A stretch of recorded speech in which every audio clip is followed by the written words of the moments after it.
araw-araw tayong bumibili sa mall, online shopping apps, o kahit sa simpleng tindahan. Marami sa atin ang naaangkit sa mga salitang sale, discount, at installment. Pero minsan, hindi na natin napapansin kung kailangan ba talaga natin ang ating binibili.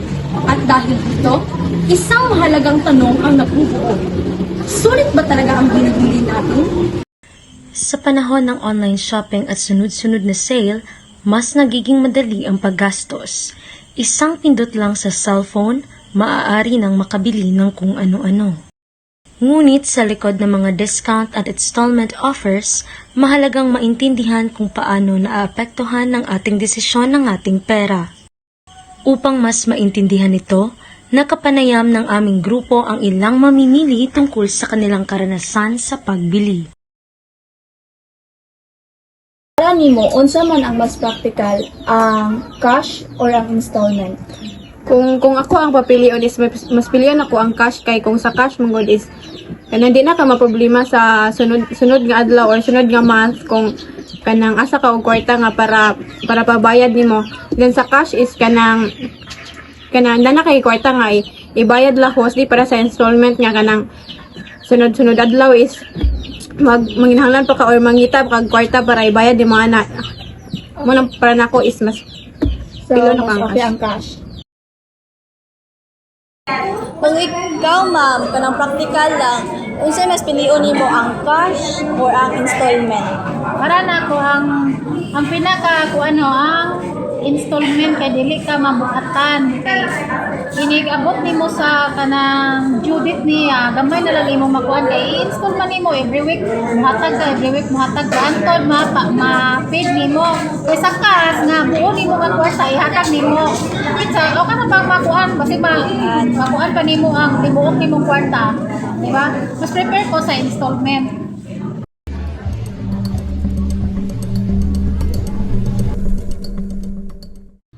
Unsay basihan nimo every time nga mo palit ka og butang? Kung mupay kog busa ka butang, ang piliyon is katong na-discount kay para sa makatipid ko, then para sa dili kayo masayang ang budget ba. Dili ka siya din. Kanang sabi sa dili na ko kinahanglan ng butang niya na-discount. I-go na siya na kay sayang pod dako sa discount. Kung ikaw papilion, ma'am, unsa man imuhang mas prefer ang barato nga item or installment? Para na ho, mas mupili ko sa barato kay sa panahon karon crisis naman ta sa praktikal. Pero murag nakabantay ko ba nga sige na ho pili sa barato nga item ang napalit, nakabantay ko nga murag dili na pud bitaw na ho magamit ang uban mo nang naka-realize ko nga nasayang ra pud ang kwarta nga gipalit sa mga barato nga mga item.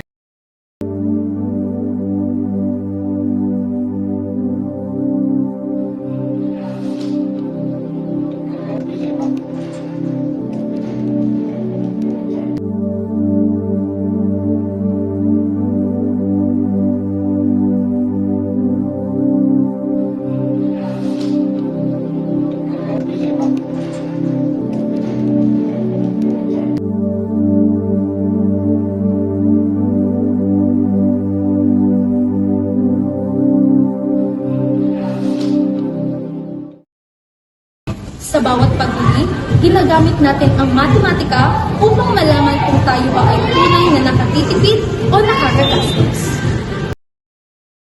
Sa isinagawa naming interview, nalaman namin na iba-iba ang pananaw ng mga tao pagdating sa smart buying decisions. Ang una naming in-interview na isang dalaga na mahilig sa online shopping ay nagsabing mas gusto niya ang cash kaysa pay later dahil ayaw niya magkaroon ng dagdag bayarin. Halimbawa, bumili siya ng damit sa Shopee o TikTok shop na nagkakahalaga ng 400 pesos.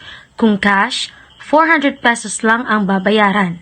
Ngunit, kung gagamit ng pay later na may service fee na halimbawa 20 pesos to 40 pesos kada buwan, maaaring umabot sa humigit kumulang 440 pesos to 480 pesos ang total payment depende sa terms.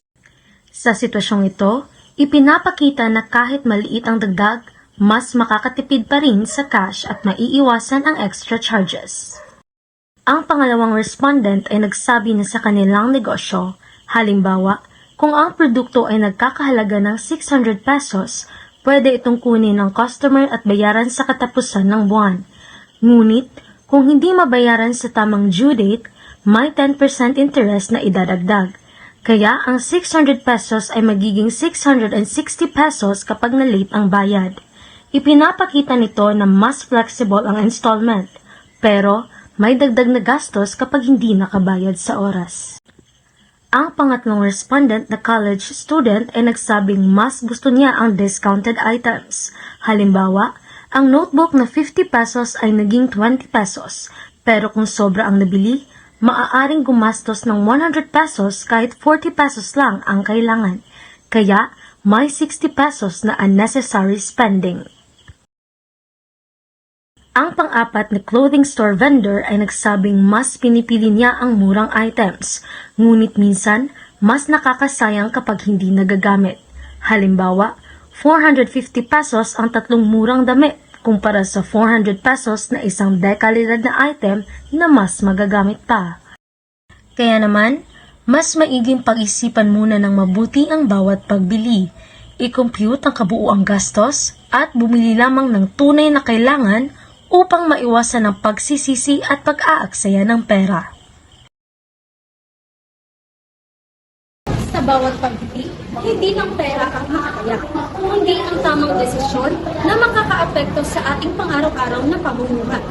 Sa pamamagitan ng matematika, natututo tayong maging mas responsable, mas praktikal at mas matalino sa paggamit ng pera. Dahil sa huli, ang tunay na sulit ay hindi nasusukat sa laki ng discount, kundi sa tamang pagdesisyon at pagbili lamang ng mga bagay na tunay na kailangan.